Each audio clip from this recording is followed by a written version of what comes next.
For this scam, Alex and Paul have a new accomplice. Her name is Missy.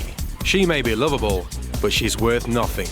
Our boys are going to turn this Dog's Home mongrel into pounds, and plenty of them. Bye-bye. Okay.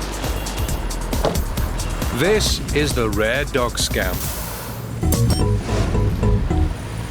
Act 1, the setup.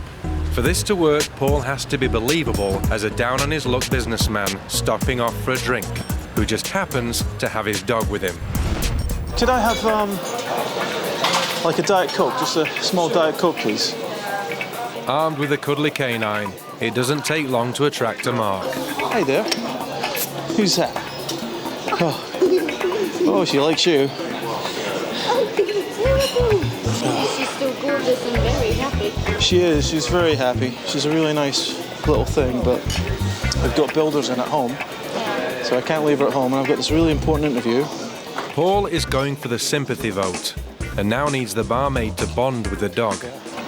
Could you do me a favour? I need to brush this down. Would you mind looking after her for a minute while I do this? There you are. I'll just put her there. Her name's Missy. What's your name? Amy. Amy, thank you very much. While he's away, Paul pretends to take a call from his dog sitter, who's going to let him down. Sorry, thanks for that. I don't know, could you do me a really big favour? What? I've got an interview around the corner, and my mate's not going to make it here in time. I just can't miss this interview. It's incredibly important. The barmaid agrees to look after Missy, and Paul heads off to his fictional job interview. 10 minutes later, and Alex enters the bar. This is Act 2, the cell, and he wastes no time in striking up a conversation with Amy the barmaid about Paul's dog. She's very cute. Do you know anything about dogs? I know something about them. Yeah? She's a fantastic breed. They're worth a lot of money, these dogs. By amazing coincidence, it turns out Alex is a dog expert. For this hustle to work, Alex must now get the barmaid to believe Miss's mythical rare breeding. This one's a Lhasa Apso, crossed with a Shih Tzu. This is actually a Litsu breed. You can see that the formation of the head. Yeah. So I'm involved in dog breeding. That's why I'm surprised to see one of these sitting around in a pub. I've never Remember, actually seen. all this patter is to make the con work. Alex knows nothing at all about dogs, but the barmaid seems to be convinced. She's very cute. She must be about 7 months. Oh, you're a youngster. She's a puppy, yeah. She must be about 7 months. You can tell because of the jaw's not fully formed yet there. When is this guy coming back? About 10 minutes. I wonder if he wants to sell it. Alex is so impressed with Miss's rare breeding that he is prepared to make an offer for the prize pooch there and then.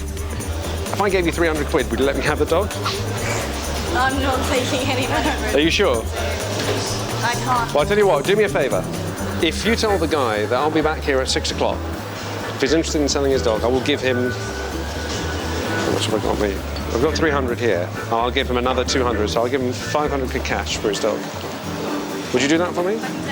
Alex leaves the bar, promising to return later with £500 in exchange for the dog.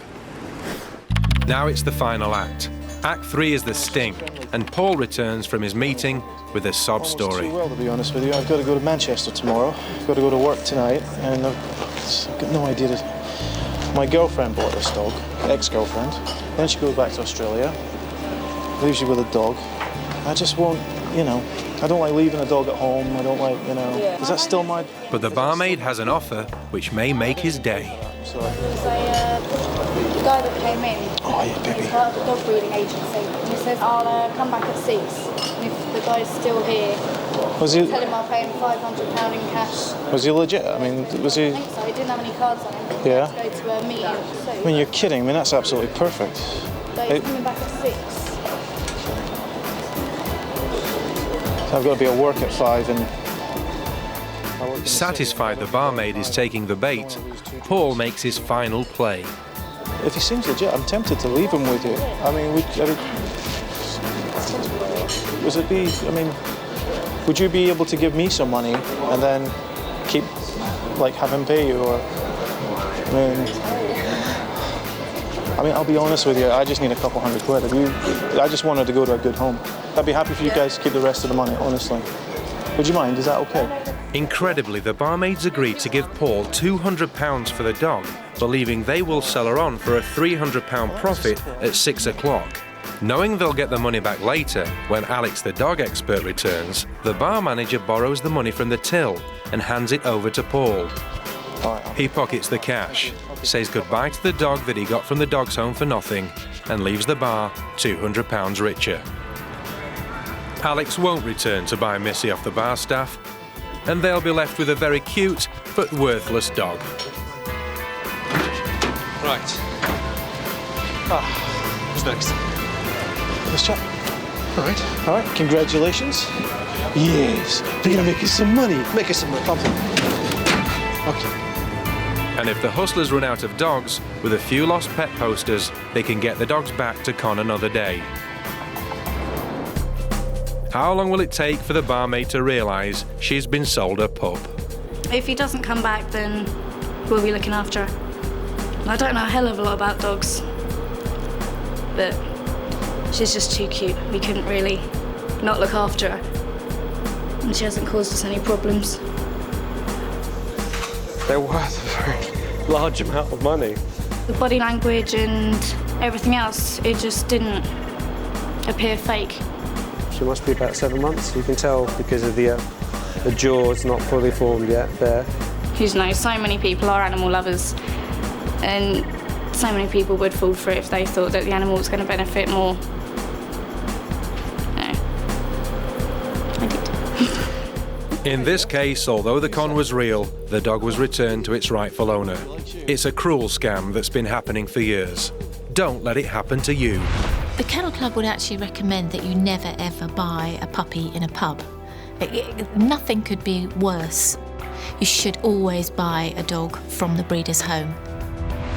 If there's a lot of strange coincidences in one situation, then always be suspicious. So in this case, Paul walks in with a dog, followed by Alex, who just so happens to be a dog expert and offers money for the dog, followed by Paul again, who claims that he needs money. Now that's a lot of strange coincidences in one situation. Don't buy things based on other people's advice, especially if it's a stranger's. Just because somebody says that something is expensive doesn't mean it's true.